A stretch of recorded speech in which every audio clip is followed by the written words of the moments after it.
Hello and welcome to the My Workplace Culture podcast. My name is John Bradbury and I'm the founder of Workplace Culture. We help managers develop their leaders with a collaborative mastermind program called Evolving Leaders. On this podcast, I speak to leaders about the cultures that shape them and the cultures they've gone on to shape. My first guest is the Vice President of Operational Safety at Thales, Australia, Tony Broughton. Tony started his career in engineering before moving into general operations management at major companies, including the pharmaceutical giant Astra Zeneca, where Tony headed operations in both Australia and the UK. Tony is incredibly passionate about the well-being of his employees. We had such a fascinating discussion, I had to spread our chat across 2 episodes. In the second episode, we hear about Tony's experience leading Astra Zeneca's operations in the UK, and we dig deeper into the challenge of leading workplace culture.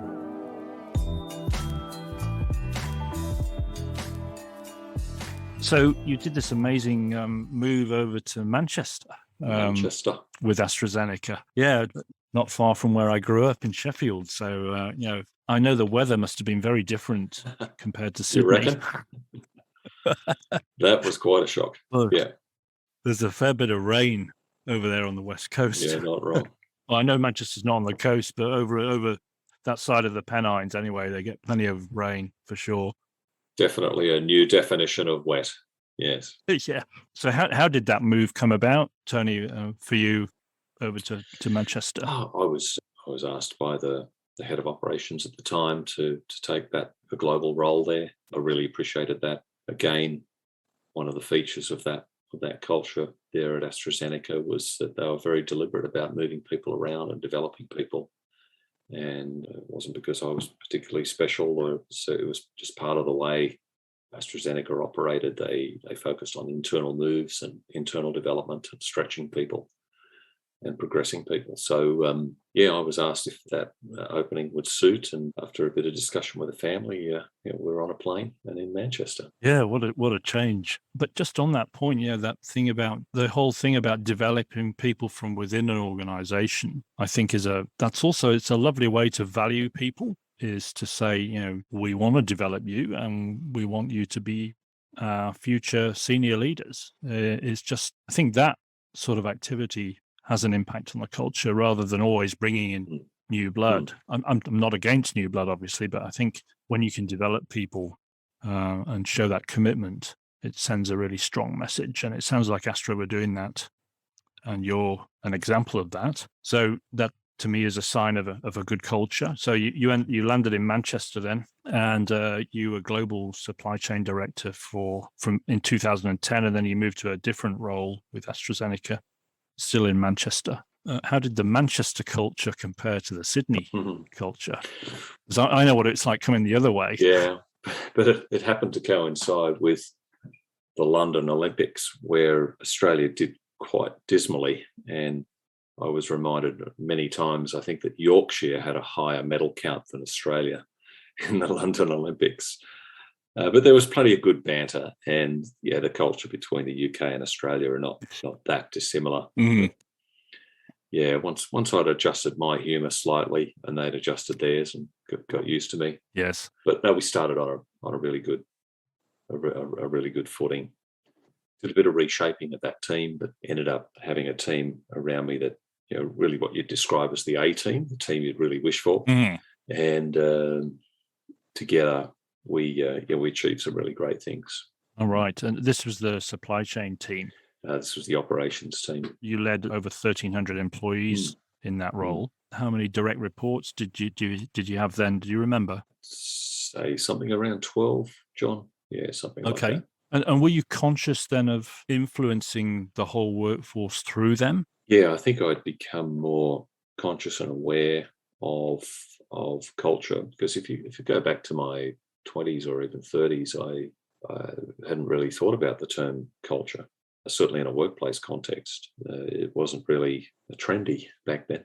But certainly by the time I was in the UK, I was starting to understand how important it was to empower leaders and to work through a team, to firstly build a strong team and to work through that team and empower them. So, we had some quite acute challenges at the time in the operations there in the UK, and quite a bit of transformation needed.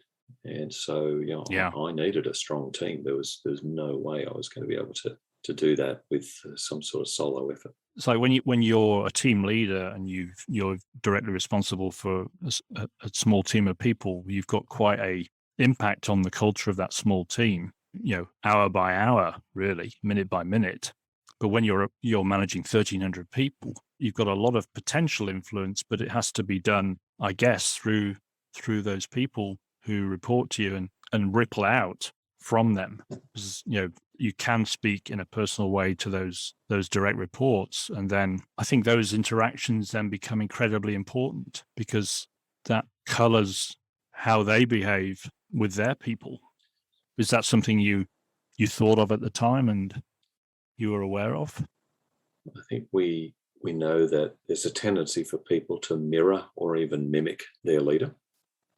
And I've caught myself doing that at times over my career, and that could be a good thing, not automatically a good thing. But I guess I work on the premise of, rather than telling people what to do, I just show up as myself, and I hope, believe, trust that any good leadership traits, behaviors, characteristics that I happen to display will get picked up on by others, and that they'll follow them.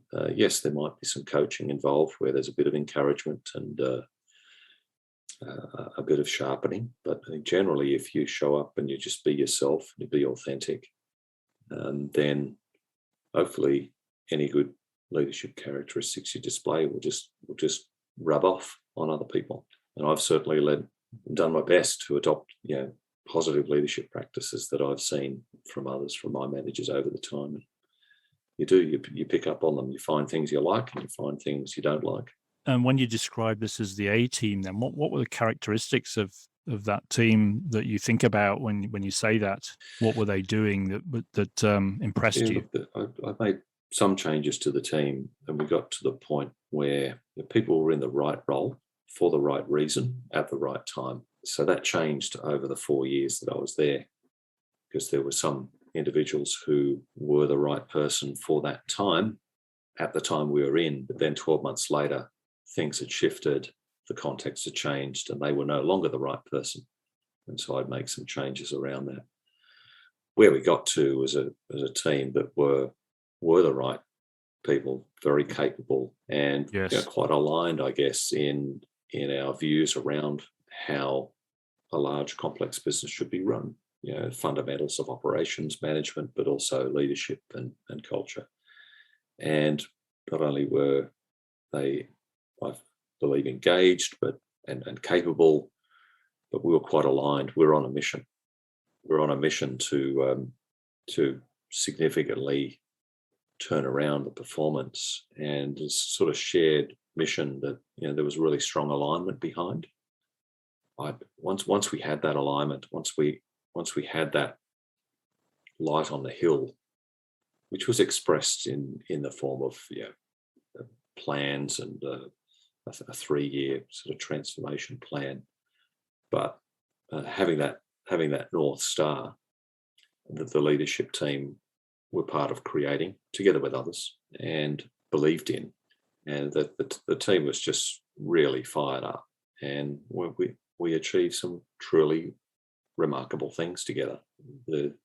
We hit targets that we probably previously didn't think were possible to hit, and it was through that collective energy, but not energy that was just allowed to just run in all different directions. I think it was energy that was aligned behind quite a clear mission, and there were different layers to that mission. There was a very high level, kind of ambitious, audacious goal, but then below that there was a mission, and below that there was some quite specific targets and objectives, and 1, 2, 3 year metrics, and then a system of tracking the performance. So it was a multi-layered thing that allowed us to go from where we were to where we got to. When you think of the people in the team, then how did they handle disagreements and conflict? I'm sure there must have been some in that high performance environment. Yeah, I think we spent a bit of time again with an external coach. So we brought in a coach who really encouraged us around this idea of no dead cats under the table. So this idea that if there's a dead cat under the table, sure, you can't see it, but everybody can smell it. And so it really is better to get it on the table, to deal with it and get it out of there. Yeah. And so we, in a sense, signed up to this idea that there wouldn't be dead cats under the table. We put a slightly nicer phrase around it in the end. We said our mantra as a leadership team was truth over harmony with respect. Oh, great. Oh, I really like that. So we would always go for truth. So it was, if there was a point of contention, we would go for truth.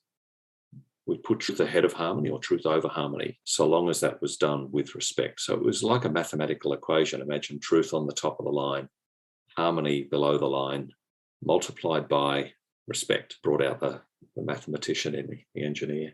People quickly latched onto that. It's actually a saying that I picked up from a previous managing director at Astra Zeneca. And, we ran with that. And so I think we set that up as a standard and gave people permission to be honest and respectful. So it wasn't a license to say whatever you want to say, to tear people down, to criticize. There had to be respect at the core. But that did allow us to have really difficult conversations. My HR at the time was great at it. She was better at it than I was, and she put some dead cats on the table. So, whew, man, that stinks. But we really needed to deal with them, and Jane was just such a great ally and colleague to have, because she really had the interests of the whole organisation at heart, all of the workers, and she presented problems, challenges, issues in that context, not to score points, not to be the smartest person in the room, not to be a pain, but we need to deal with this. We need to fix this problem. And so I think there's something about the intention behind it as well. And I just had a team around me that just had the best intentions for the workforce and the company, sort of equally balanced. And this is where local culture came in. We really played into the history and the heritage of this operation. It's a very large operation. Been in the town for 50 years. The town completely relied on its existence.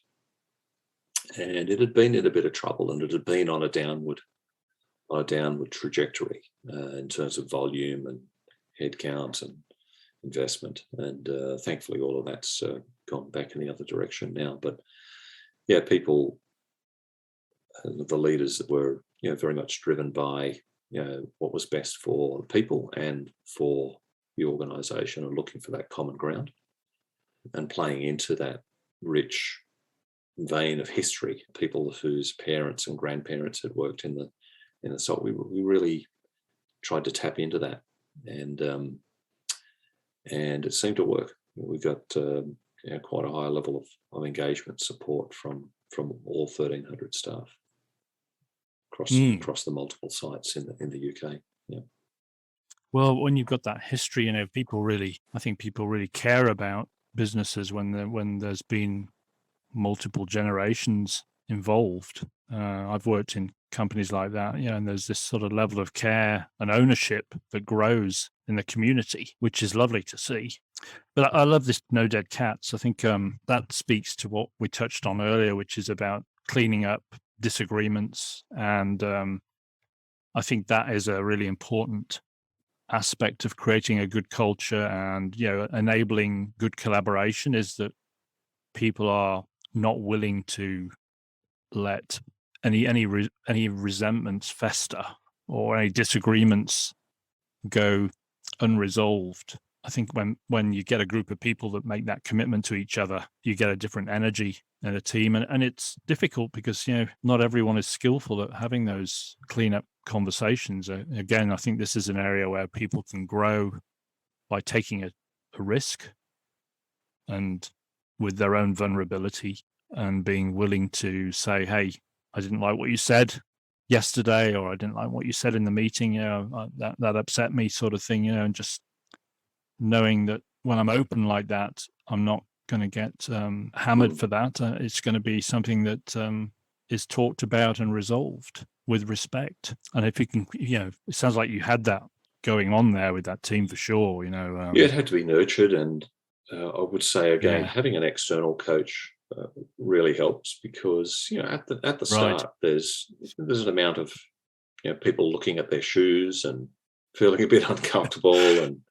Yes. Yeah, you've got to, like anything, you've got to practice. You've got to start small and you've got to work your way up. And having an independent coach in the room that could be the focus of attention for a while, so we're not all looking at each other or trying not to look at each other, was really helpful. And practicing and just getting better at that. But there's no question, John, you know this better than I do, that if a team's not functioning well, not only does that affect the performance of the team, how it feels to be in that team, but everyone around will pick that up. And that has can have a subtle impact, both positive and negative, in how people feel about the organisation. Are the leaders getting on? Are they aligned? Are they working for, with the right purpose and intent in mind? Or are they all just at each other and rivalry and dispute? So yes, it's important for a number of reasons to get those settings right. Absolutely. It's not about having kumbaya around the campfire. It's just it's not. It's just about being straight with each other. Yeah. And when things are not right, or if you're not happy with something, just having the courage and conviction to say, hey, in the interest of the team, I want to give you this feedback. I'll let you know how that impacted me, or how I feel it's impacting somebody else. Let's sort that out rather than leave it hanging.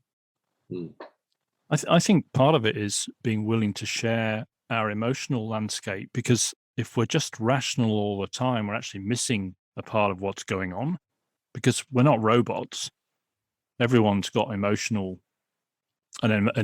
internal emotional environment, and if we're listening to that part of ourselves as well, it's a more complete picture. And also, I think that there's usually an enormous amount of information contained in emotions, and especially when they're spoken and heard, that can take a team to a completely different place from one where it's not allowed. We leave our emotions at the gate, so to speak, and we just come in and have transactions. Yeah, very true in operations and technical environments.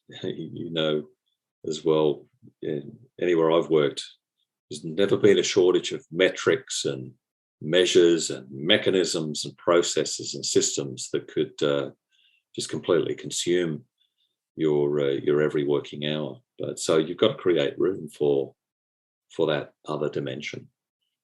And people's performance is related to how they're feeling and how good the relationships are. So it's important, deserves attention. That is an important part of the landscape that, as I said, if we don't make room for that, then we're removing an absolutely vital part of an organization. And it takes skill to manage that part of the organization, because it's hidden a lot of the time, and then it comes out, and then when it does come out, you want to be able to meet that and deal with it skillfully. It sounds like Jane was a great truth speaker in the team, and having someone like that is just fantastic, because she wouldn't be letting any cats get too smelly. Indeed. Sounds like a gem. No deodorizer allowed. Was there anything else in that role then you'd like to share? That we've covered a fair bit of ground. It sounds like that was a pretty key moment for you career-wise. Yeah, I think I touched on it. There is nothing like a crisis to galvanize people and to create a platform for change. And so there's a lot of truth to never wasting a crisis, and would never suggest going and creating one, of course, but never waste a crisis, no matter what form it takes. It helped having a crisis or a burning platform. There's always an opportunity and a need to get better, stronger as an organisation. So you've got to look for that real meaningful purpose that can translate into something meaningful for the entire workforce.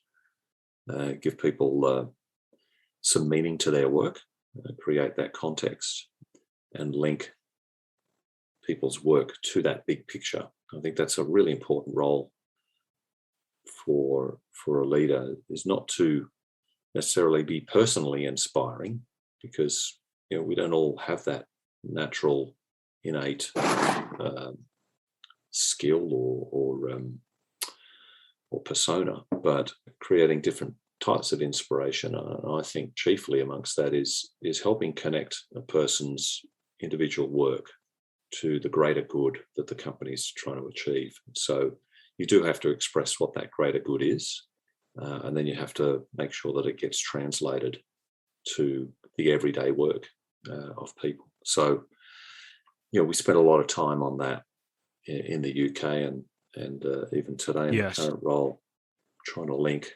the company's purpose, the local purpose, if you're talking about a site or a team, to what that means every day. I think it's important. In that example, then, in AstraZeneca, the platform was about performance. Was it? Was it about getting that site performing at the right level? The site had grown and evolved, and some aging equipment, and there'd been some challenges in the market, and there was some need for change. There were cost pressures, there was competition, there were products that were coming off patent and becoming generic. So there was this real need for change at a whole company level, and then that translated down to the operations in the UK. There were multiple sites in the UK, and so you had to translate that into a local story and a need for change, and then what that meant for individuals down on a production line or in a lab or in an R&D facility. And if you don't make that connection for people, then they may or may not make that connection themselves, and they may or may not find, therefore, the full potential purpose and meaning in their work. Am I just packing boxes, or am I part of something bigger, more important here? And on a personal note, I've never felt profit to be a particularly motivating thing. So if we can find a purpose in our organisations that's not just about profit, sure, the company has to be financially healthy and strong. It has to need to make a profit, but what's the human impact of the work that a company's doing? What difference does it make to people, to societies, to communities? And every company needs to search for that purpose if it's not blatantly obvious. I think pharmaceutical companies are actually quite blessed that purpose is really obvious, making a difference to patient health, even though the industry is quite maligned sometimes for having ulterior motives. But I think it's really important for leaders to then bring that purpose to life, and to talk about it in everyday language that means something to the everyday worker. So I think what that makes me think about is that whole thing of the whole practice of acknowledgement and appreciation. Like you say, profit might not mean much to someone who's working odd shifts and packing boxes on a line, and but what does mean something to them, I think, is the effort they put in. First of all, having a regular practice of acknowledgement and appreciation is really important, because that includes people, and then making sure that that's about their effort, not necessarily about the results. Because if we acknowledge someone's effort, it's very personal. Then it becomes something that it's about them as a person, and it's something that they have control over. what I noticed working in production was that we can put a lot of effort in, but we don't. Actually, the days when we made the biggest effort were the days when we got the worst results. If you're managing a crisis in a production situation, and this can be in any workplace situation, you might not be getting great results, and that's why there's a crisis happening, but you're certainly making an effort. So if we acknowledge that effort that people make, they can bring that tomorrow, keep bringing it, and feel included. So I imagine that for 1,300 people, they must have felt acknowledged and appreciated to achieve those goals, those stretch goals that they did. It's almost certain that feedback was getting to people down on the floor. Yeah, I hope it did.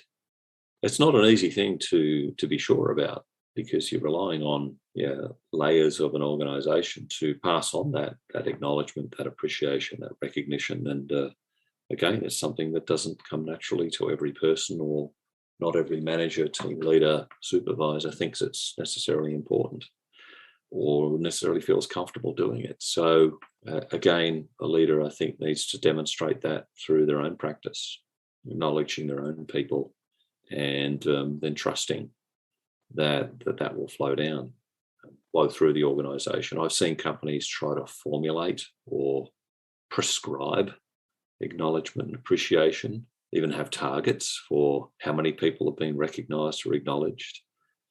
I don't know, that for me loses its heart a little. Gets a bit wooden. Yeah, I think you just got to bring people on the journey. And you've got to recognize every individual is unique and will respond differently as well. I learnt a lesson the hard way, thinking that somebody would appreciate being acknowledged publicly. And so I was hosting a town hall, and without telling them, I asked them up onto the stage in front of, I don't know, a few hundred people, and just gave them a public shout out, as it would be called today. Mortified, absolutely mortified. Nearly chased me out of the building after the event. It's like, don't you ever do that again. So everybody is different, and they are, aren't they? I learned that acknowledgement is a personal thing. I think John, senior leader, being present and available in an organization, walking around and acknowledging people at every level of the organization, not relying on the cascade. Now, you can't do that with every person in an organization if it's a large organization, but you can make a point of going to different places and meeting people who you don't normally meet without necessarily knowing whether they're doing a great job or not. You can at least point to the importance of the work they do, and you can thank them for the work they do, because they're there right in front of you doing it. Yes. And I don't know, I think taking the time to do that, many workers would appreciate that. The other angle is, as well as that, teammates acknowledge each other, because there's nothing more powerful, you see in sporting teams than getting acknowledgement from a teammate, slap on the back sort of thing, that you see in sport is very powerful. And I think one of the reasons for that is that teammate knows exactly what you've done. They're right there with you. And but people, that isn't something that, like you said earlier, it doesn't come naturally to everybody. So it's something that needs to be fostered, I think. And I think this is why our frontline leaders are so important, because they can have a strong influence over that sort of practice and encourage their team members to do that with each other. And that creates a different energy in the team. So I think it's such an important thing to think about, acknowledgement and appreciation, because it isn't something that comes naturally, but when it's done well, it's very powerful, and it doesn't take a lot of time, but the effect can last a long time. So it's like the return on investment is really good. Yeah, I learned that lesson, and I shared this story recently.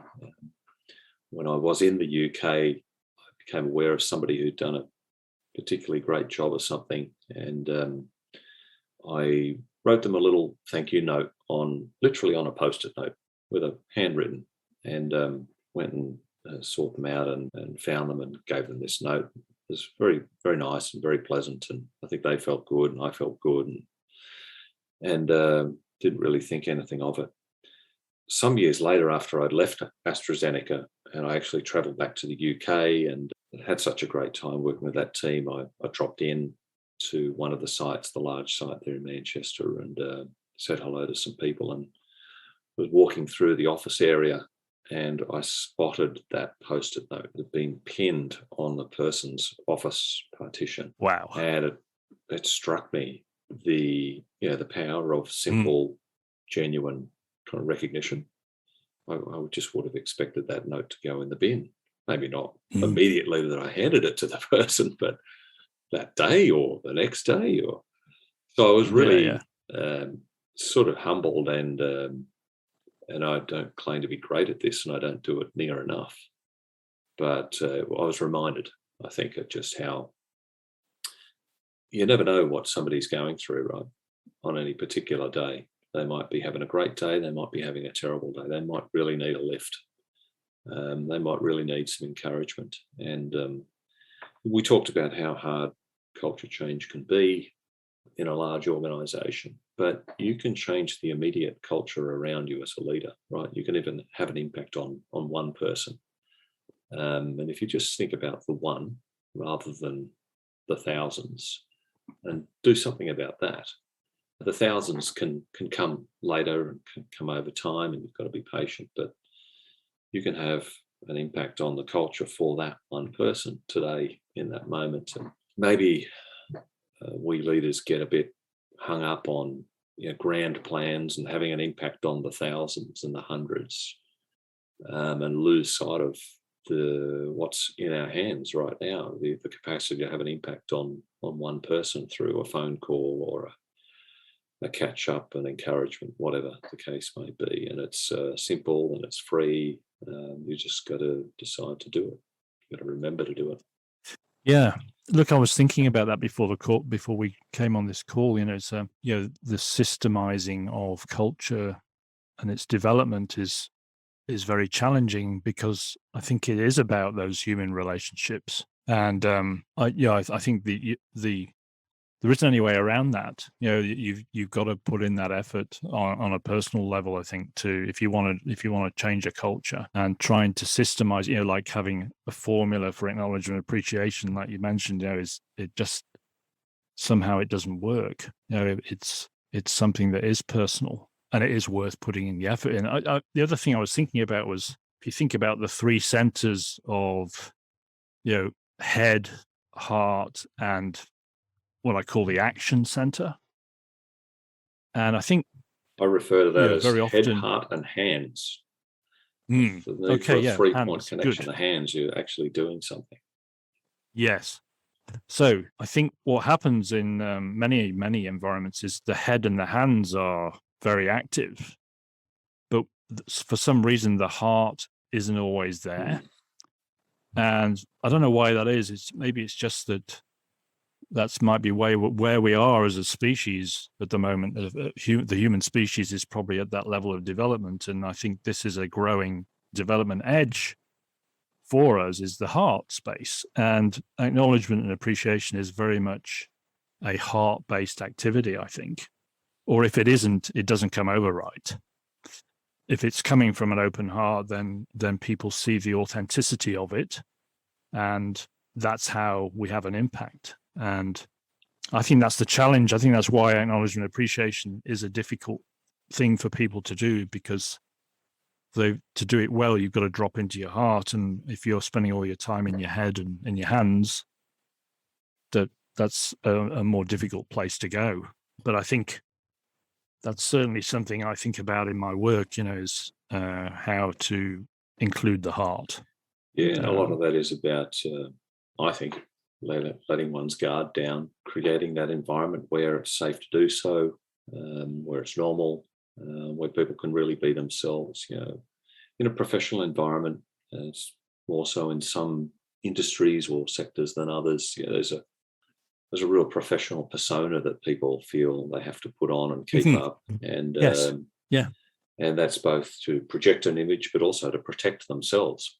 And the more we can do to strip some of that away without becoming unprofessional, being more of ourselves and who we truly are, and I think it helps. I think it helps, and certainly, I've warmed to those leaders who, let their guard down and who you get to know on a somewhat personal level. And again, that doesn't mean being friends and playing golf together on the weekends or necessarily. It's okay, but apart from golf being a complete waste of a person's time, but yeah, just about being real, being real. Yeah. I don't see it as being soft and mushy. It's just about, it's a certain energy that you detect when someone is coming from their heart.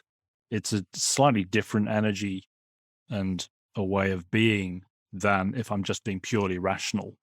And you can do both. It's like you don't have to be camped out in one space all the time. You can flick between all three of those centers, depending on what's required. But having access, I think, to that heart center in a professional way is a very valuable tool to have and to think about. So I thought it was worth touching on that, because I think it is an area that some people find difficult. So I noticed while you were head of that operation in the UK, they were finalists. That site was a finalist in the UK Manufacturer of the Year award. So they're obviously doing very well to have got that far. What was that experience like? Did you have to go to a big event somewhere? It was good fun, but honestly, that was part of, I guess, this corporate acknowledgement and appreciation. We had to go out of our way to apply for that. We had to go through a process. We had to submit, an application. They didn't just come knocking. We were really looking for an opportunity to recognise the effort that people were putting in. We were only partway through the journey. We were partway through the turnaround. We were still in something of a crisis mode, I guess, but we were just starting to come out of that. It's probably midway through year 2. And I was really searching for some external unbiased recognition or acknowledgement that we were doing okay. We were doing okay, and it wasn't all as bad as it might have felt 12, 18, 24 months earlier. But we had to go searching for that. We looked into a number of kind of external recognition awards programs, and I might say we found one that we thought we succeeded. We just found a suitable one and went through quite a rigorous process. And we got into the sort of final stages. We didn't win, but it was definitely energizing for the team to get that recognition. And we really doubled down on it. We put up big banners at the sites, congratulations, finalists, etc., and had some events and so on. Yeah, it was maybe it was a bit cheesy, but it was a way of, I guess, reinforcing to people that we were doing okay and that we had reason to feel optimistic for the future and feel good about ourselves for the work that we were doing. You were in that role with Astra Zeneca then, heading up UK operations, and then for some strange reason you decided to come back to Australia. Yeah, why would you do that? Sunshine, anything to do with beaches, the weather? Beautiful scenery, clean air. And now you find yourself in this role with Thales in a senior leadership position. Can you talk a little bit about what approach you're taking there? Yeah, that's been a really interesting transition from me, from pharmaceutical industry to technology business that in Australia at least is a large supplier of critical systems to defence. And also critical infrastructure, rail and other. So I've had to adapt quite a lot. I've had to learn a lot, but I think the core leadership principles, they remain pretty consistent.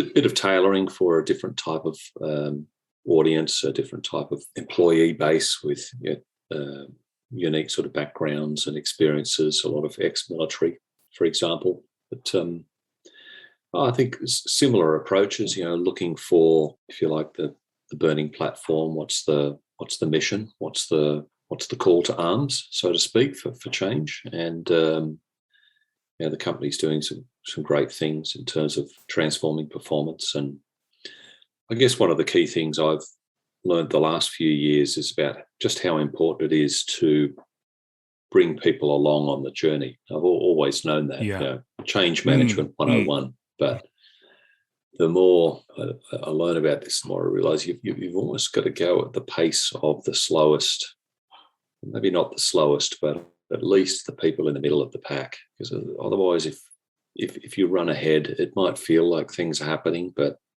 question mark, are they really happening? Or are the changes sustainable? And key question I ask myself now, whether it comes to culture or whether it comes to performance more generally, is how sustainable are these changes? If I was to not be in the role I'm in, or if there were to be a number of leadership changes, would this mission that we're on, would it continue uninterrupted? Would the direction continue, or would it all slide back or come to nothing? So I think building sustainability into the culture change is an interesting angle to be asking about, one that I'm thinking about. And it comes down to checking that everybody really is involved in some way and able to participate in whatever transformation it is. And so going and checking, in my case now in this safety role, going and checking that important changes have actually reached the front line, the people at the coalface,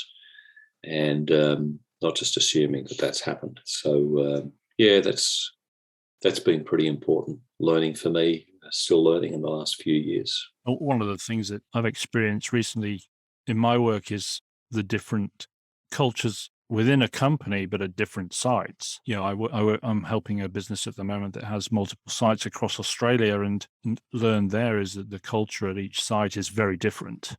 And you and I were talking about this before we started the podcast, but it raises the question of, should we actually be trying to make identical cultures across a business at every site? And I suspect not, because it's almost like culture is something that comes from the ground up, and whatever culture has developed at a site, it's done so for a reason. So whatever we've got there is there for good reasons. It's not something that's trivial.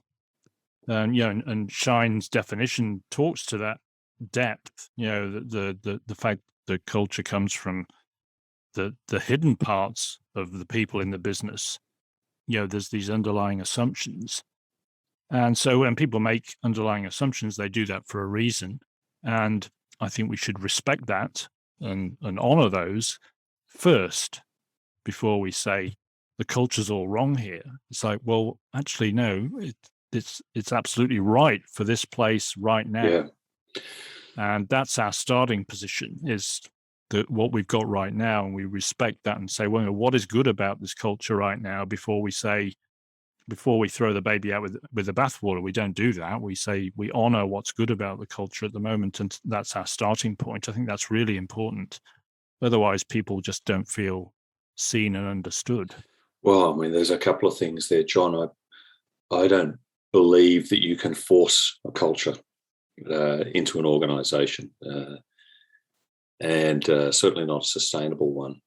So I think the challenge is to tap into the strengths of a local culture, be that a part of a business, a particular cohort of employees, or a particular site. And Thales, like many companies, it's made up of an eclectic mix of people and experiences and geographic locations, and that's a strength. We call that these days, we call that diversity. And it is a strength. And I think learning to tap into that and not expect this uniform vanilla culture that's sort of controlled from above, but actually leveraging the benefits that come from diverse, unique cultures and approaches to doing business well. Of course, there's got to be some cornerstone common features around values and around kind of minimum leadership practices and standards that should be observed. But beyond that, allowing teams, sites, locations, functions express the culture. Do we expect the culture to look and feel exactly the same way in the finance department as it does in the sales and marketing department, as it does in a manufacturing site? maybe that's not the right answer. So letting people be themselves, so long as those cornerstone expectations are clear and met around sort of minimum standards of behaviours and respect and so on. But beyond that, I think what's more important, rather than how that culture expresses itself and whether it's uniform or not, is, are people connected to the mission, the vision, and the purpose of the company?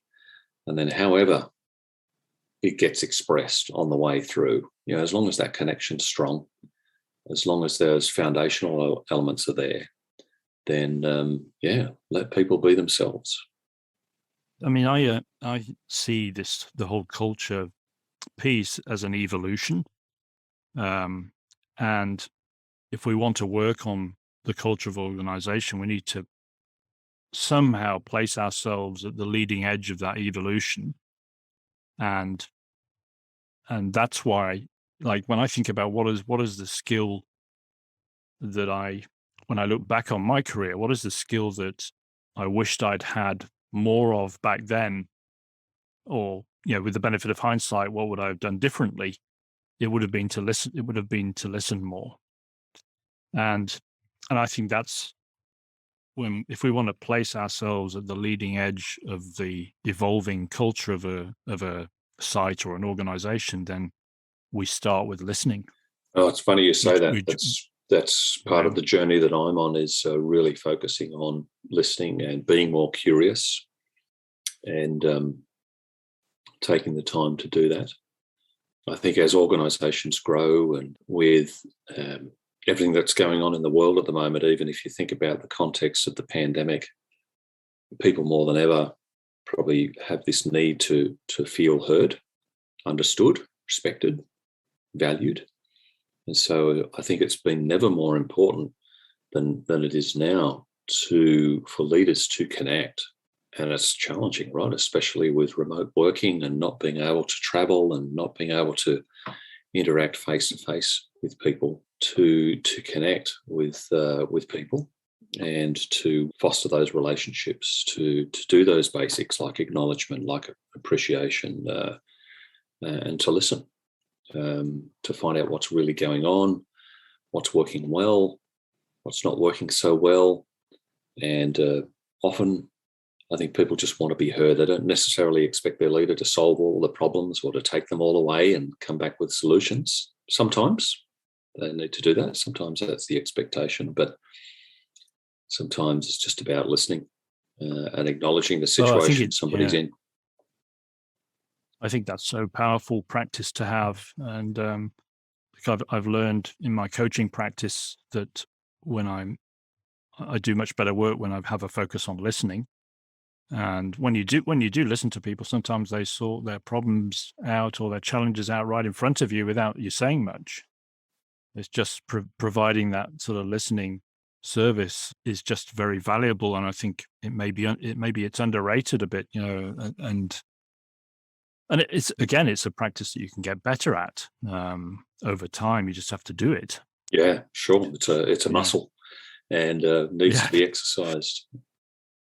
Yes. So that's a really good place, I think, for us to just have a quick summary, and I'll just go through the things that have stood out for me, and that this isn't a full list, but here's things that I wrote as we were talking. The first one was, the way we hold people accountable, the way we do that, the conversations we have, and the importance of doing that respectfully and not using blame as a tool. This keyword alignment has come up several times. I think building alignment in an organization is a huge part of creating a good culture and getting the results you want. I wrote down your formula: truth over harmony multiplied by respect. I thought that was really good. Make a mathematician out of you one day, John. Yeah, that struck a chord. Yeah, a lot of work to be done for me to become a mathematician. The importance of cleanups in relationships to impact the culture in a positive way. So no justified resentments, no dead cats was a key point. Having big picture inspiration. Sometimes a burning platform is a really powerful way to create direction and engagement, whilst acknowledging and appreciating people's effort, so that they feel included. Bringing people on the journey, making change sustainable is a challenge, a huge challenge from a cultural perspective. And then just finally, cultural change is an evolution, and listening is a very powerful way to place ourselves at the leading edge of that evolution.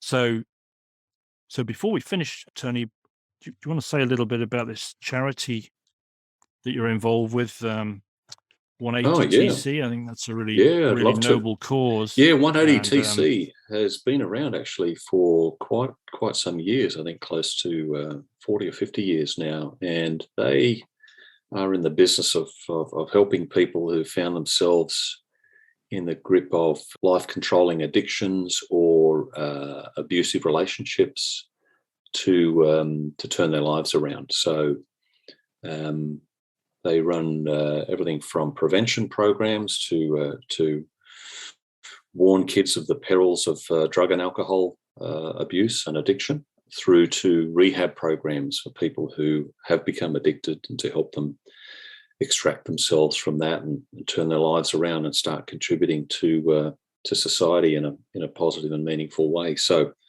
it's a smallish charity. At any one time, they might have about 60 people on the program across 2 sites, a men's and women's program here in Western Sydney, and just a great little charity who's got a great heart for people who are struggling. I think society sometimes write off people with alcohol and drug addiction as just people who've made bad choices. But my experience now with this organisation for 4 or 5 years, there's always a backstory. There's always a backstory, and it's not as simple as a person having made some bad choices. And some of these stories are just devastating to hear. And the fact that these people are still alive, still working at getting themselves out of that situation and contributing back to society. People who've lost all self-worth, who've become extremely anxious, who are suffering all sorts of complex mental health issues. It's truly a pleasure and a privilege to see these lives put back together, transformed, families rebuilt, and fully restored. Yeah, so thanks for the shout out for them, John. They do a great job, and it's a real privilege to be part of it. Coaching moments from episode 2. To coin a phrase from episode 2, are there any dead cats under your table? What unfinished business or disagreements with work colleagues do you have? Make a time to discuss these and have a clean-up conversation with the person concerned. If you leave the dead cat, it will only start to smell worse until it's unbearable. Number 2, choose someone to acknowledge today. Acknowledge their effort and point out how their effort contributes to the success of your company. They will feel great, and you might too. And number 3, how well are you listening to your team? Do you take time to manage distractions and have good quality one-on-one time with team members? Make time for a one-on-one discussion with your team members and have a focus on unconditional listening for some of that conversation. Make any questions you ask be directly related to what the person has just said. Be very present throughout. Afterwards, ask yourself, did my listening have an impact? If you'd like to learn more about a mastermind program for managers of frontline leaders, please visit workplaceculture.com.au. The link is in the show notes. Our mastermind program guides leaders through a process of developing their frontline leaders and team members. I hope you enjoyed today's episode. If you would like to hear more conversations with industry leaders, let me know by subscribing on your podcast app of choice and leaving a review. That's all for now. Come back again to hear more conversations on my Workplace Culture podcast.